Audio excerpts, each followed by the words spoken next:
Pikiran terakhir.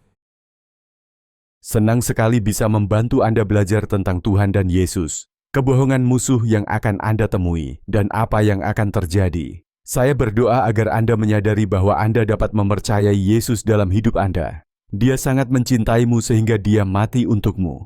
Biarkan Dia mencintaimu selamanya dan melimpahimu dengan semua janji yang Dia ungkapkan dalam kata-katanya. Sebagai seorang mukmin yang tertinggal, jadilah kuat, tabah dan tegar dalam imanmu. Kuasa Yesus Kristus hidup di dalam diri Anda. Dia mengalahkan segala kekuatan jahat yang melawannya. Karena Dia mengatasi dan menaklukkan kematian, Dia akan memberi Anda kekuatan untuk melakukan hal yang sama dan mencapai tujuan-tujuannya bagi Anda. Jika saya tidak melihat Anda di surga sebelum kedatangan Yesus yang kedua kali, Anda tahu di mana menemukan saya. Aku akan berada di atas kuda putih dan terbang di atas awan bersamanya. Ini akan menjadi hari yang luar biasa. Sampai jumpa. Terima kasih telah melakukan perjalanan ini bersamaku. Jika Anda ingin menunjukkan dukungan Anda terhadap karya saya, silakan tinggalkan ulasan dimanapun Anda membeli buku ini. Ini gratis untuk dilakukan, dan Anda hanya perlu waktu 1 menit untuk menulis kalimat singkat yang mengungkapkan pemikiran Anda tentang buku tersebut. Ulasan Anda sangat penting bagi penulis independen dan menerbitkan buku sendiri seperti saya.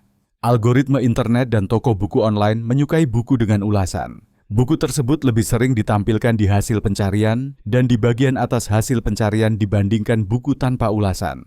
Saya bahkan memerlukan jumlah ulasan minimum sebelum saya dapat membeli iklan tertentu. Jadi, ulasan Anda akan membantu lebih banyak orang menemukan buku ini. Hal itu pada gilirannya akan membantu saya menjual lebih banyak buku, yang berarti saya dapat terus menulis buku untuk Anda. Kunjungi ulasan pengangkatan 911.com jika Anda memerlukan tautan kemana Anda dapat meninggalkan ulasan. Terima kasih atas dukungan Anda. Marsha. Lampiran. Kesaksian saya. Kesaksian Marsha Kunley. Penulis pengangkatan 911, apa yang harus dilakukan jika Anda tertinggal? Saya lahir dan besar di Albuquerque, New Mexico. Seperti kebanyakan dari Anda yang membaca buku ini, saya tidak bertumbuh dengan mengenal Tuhan atau Yesus. Sebagai seorang anak kecil, saya dibesarkan di rumah sekuler. Kami tidak pergi ke gereja. Kami tidak berbicara tentang iman atau agama. Saya ingat saya percaya bahwa Tuhan itu ada, tetapi saya sering menganggapnya sebagai dalang. Sama seperti saya bermain dengan boneka saya dan mengatur semua yang mereka lakukan. Pertemuan pertama saya yang mengesankan dengan seseorang yang religius terjadi ketika saya masih duduk di bangku kelas 1, saat itu berusia 6 tahun. Seorang anak laki-laki yang kejam di kelasku memberitahuku bahwa aku akan masuk neraka karena aku tidak pergi ke gereja. Aku tidak begitu tahu apa itu, tapi aku tahu itu tidak baik. Setelah menceritakan hal ini kepada ibu saya mengetahui bahwa ini adalah tempat yang dikunjungi orang-orang jahat ketika mereka meninggal. Aku ingat betapa bingungnya aku karena aku bukan orang jahat dan aku tidak mengerti apa hubungannya menjadi orang baik dengan pergi ke gereja. Jadi kenapa bocah jahat ini memberitahuku bahwa aku akan masuk neraka? Ketika saya masih sedikit lebih tua, usia sekolah menengah, ibu saya dan teman-temannya sedang mempraktikkan spiritualitas zaman baru. Tidak butuh waktu lama hingga hal ini memengaruhi seluruh keluarga saya. Saya menghadiri pameran psikis, melakukan pembacaan kartu tarot, menggunakan papan Ouija bersama teman-teman saya, mengira saya memiliki pembimbing roh, percaya pada kehidupan lampau, dan bahkan dihipnotis beberapa kali sehingga saya dapat melihat sekilas kehidupan lampau tersebut. Saya dibesarkan di rumah zaman baru yang kafir. Saya pikir saya telah tercerahkan, bahwa saya memiliki pemahaman yang lebih baik tentang alam roh dan kehidupan setelah kematian dibandingkan kebanyakan orang. Ketika saya masih di sekolah menengah, saya mulai berkencan dengan suami saya. Dia dan keluarganya beragama Kristen. Dia melakukan apa yang dilakukan oleh orang Kristen yang baik dan mengundang pacarnya ke gereja bersamanya. Ini adalah pertama kalinya ada orang yang mengundang saya ke gereja. Saya ingat pernah bersemangat karena saya sering penasaran seperti apa gereja itu. Selama bertahun-tahun, saya menghadiri gereja bersama suami saya, namun hanya pada kesempatan tertentu. Itu karena aku mengalami kesulitan dengan hal itu. Saya masih berpartisipasi dalam kegiatan zaman baru selama ini. Saya berjuang untuk memahami lagu-lagu yang mereka nyanyikan di gereja. Saya ingat satu lagu khususnya yang memiliki sebuah syair yang tidak lain adalah darah Yesus. Mengapa mereka bernyanyi tentang darah? Itu menjijikan. Saya juga tidak mengerti apa yang diajarkan pendeta. Saya ingat dia berbicara tentang kematian Yesus, tapi saya tidak mengerti mengapa itu penting. Saya juga tidak memahami komuni. Mereka membagikan biskuit dan jus anggur selama kebaktian dan kemudian memakannya setelah berdoa. Suamiku menyuruhku untuk tidak meminumnya karena aku tidak percaya. Percaya apa? Bahwa Yesus mati?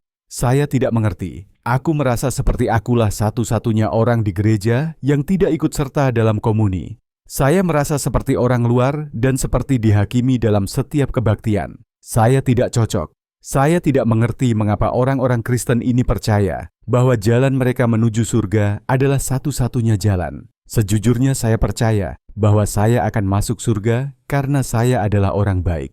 Saya juga sedikit membaca Alkitab sekarang dan bahkan mengalami kesulitan untuk memahaminya. Suami saya bahkan mencoba menjelaskan hal ini kepada saya. Saya tidak berjuang karena saya tidak mampu belajar. Saya telah menyelesaikan kuliah dan memperoleh beberapa gelar pada saat ini. Rasanya seperti aku menghadapi tembok tak kasat mata yang menghalangiku untuk memahaminya, dan aku tidak bisa melewatinya. Inilah tabir yang saya ceritakan pada Anda di bab 27. Saya ingat suatu hari selama periode ini, saya berada di rumah ibu mertua saya, dan saya membaca sebuah catatan yang ditempel di cermin kamar mandi saudara ipar saya yang masih remaja. Itu adalah catatan sederhana yang berbunyi seperti, "Berdoalah untuk keselamatan," dan kemudian mencantumkan beberapa nama.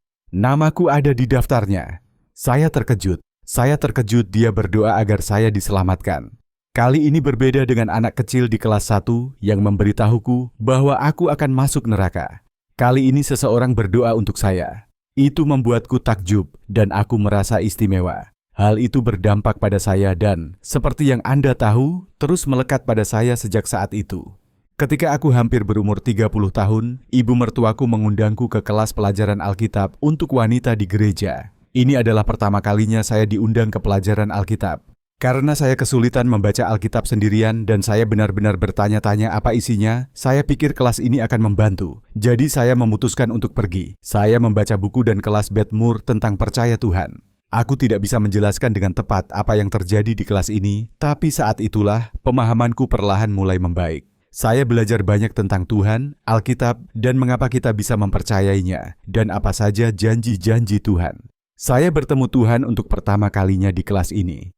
Tidak lama setelah menyelesaikan pelajaran Alkitab, saya dan suami pindah ke Los Angeles. Karena kami tidak mengenal siapapun di sana, kami memutuskan untuk mencari gereja untuk dihadiri sehingga kami dapat bertemu dengan beberapa orang. Kami bertanya kepada satu-satunya orang yang kami kenal saat itu. Makelar barang tak bergerak kami. Ternyata dia adalah seorang Kristen dan saudara iparnya adalah seorang pengkhotbah yang baru saja membantu mendirikan gereja baru di Hollywood.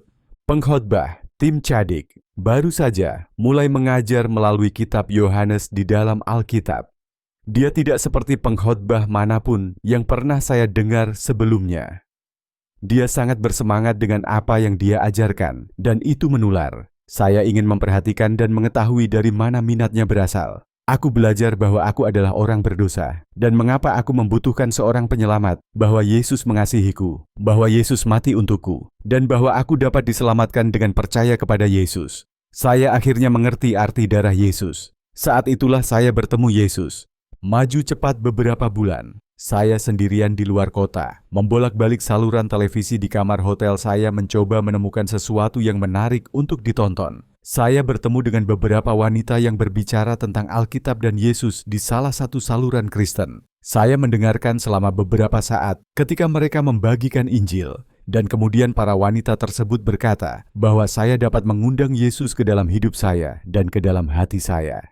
Saya sangat ingin, jadi saya berdoa bersama mereka. Pada usia 30 tahun, aku menjadi percaya dan beriman kepada Yesus. Aku tertidur malam itu dengan rasa damai yang tidak bisa kujelaskan. Beberapa bulan kemudian, saya mempunyai keinginan yang kuat untuk dibaptis. Saya dan suami melakukan perjalanan kembali ke Albuquerque agar saya dapat dibaptis di gereja tempat kami menikah dan tempat perjalanan iman saya dimulai.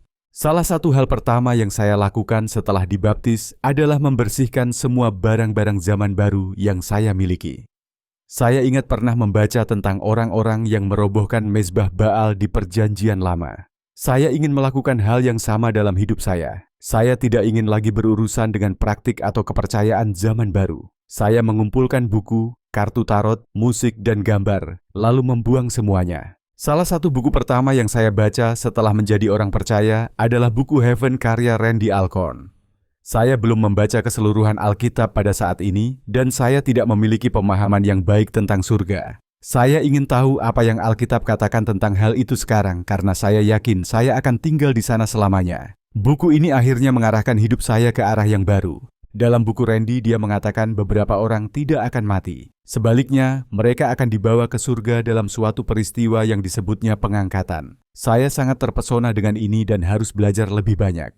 Saya membaca berbagai macam buku tentang pengangkatan, dan hal itu mendorong saya untuk membaca buku-buku tentang nubuatan Alkitab. Segera setelah itu, saya dan suami pindah kembali ke Albuquerque dan mulai menghadiri gereja Kalvari tempat pendeta Skip Heitzig mengajar. Dia benar-benar salah satu guru Alkitab terbaik di dunia. Saya telah belajar banyak hal selama saya menghadiri gerejanya. Dia membantu menanamkan semangat dalam diri saya untuk mempelajari Alkitab dan membagikan semua hal menakjubkan yang telah saya pelajari tentang Yesus kepada Anda semua. Dan inilah kita hari ini. Saya sangat tertarik dengan topik ini, sehingga sekarang saya menulis buku tentang pengangkatan dan nubuatan Alkitab. Sekarang setelah saya mengenal Yesus, saya tidak dapat membayangkan hidup tanpa Dia. Saya ingin semua orang tahu seperti apa rasanya juga. Saya tahu bahwa Tuhan akan menggunakan buku-buku yang saya tulis untuk membantu orang-orang bertemu Yesus. Saya sering berharap bisa bertumbuh dengan mengenal Yesus, seperti suami saya. Sebelum saya bertemu Yesus, saya sangat menderita dan hidup sangat sulit. Saya sering merasa sendirian, seperti tidak ada yang peduli, dan hidup saya tidak memiliki tujuan. Saya tidak merasa seperti itu lagi. Hidup masih sulit, tetapi Yesus menyertai setiap langkahku. Hal ini memberi saya kenyamanan luar biasa karena saya tidak sendirian dan saya tahu Dia sepenuhnya memahami semua yang saya alami. Aku punya seseorang untuk diajak bicara sekarang yang benar-benar membuatku mengerti. Dia memang menciptakanku. Saya tahu bahwa bertumbuh dewasa sambil menjalin hubungan dengan Yesus akan memberi saya rasa damai yang saya miliki sekarang. Namun, tanpa masa laluku, aku tidak akan memiliki hasrat untuk membantu orang-orang yang menyembah dewa-dewa palsu dan tidak mengetahui atau berjuang untuk mengetahui firman Tuhan, sama seperti aku, untuk melihat kebenaran Tuhan. Tuhan memang mengerjakan segalanya untuk kebaikan. Jika Anda beriman kepada Yesus setelah membaca buku ini, itu sungguh luar biasa. Tuhan itu sangat baik. Saya ingin bertemu dengan Anda semua, mendengar cerita Anda, dan memeluk Anda erat-erat. Jika kita tidak bisa bertemu saat kita masih di bumi, saya tahu kita akan bertemu di surga. Ini telah terjadi. Pengangkatan 911. Apa yang harus dilakukan jika Anda tertinggal? Ditulis oleh Marsha Kunli. Hak Cipta 2025 oleh Marsha Kunli. Hak Cipta Produksi oleh Marsha Kunli.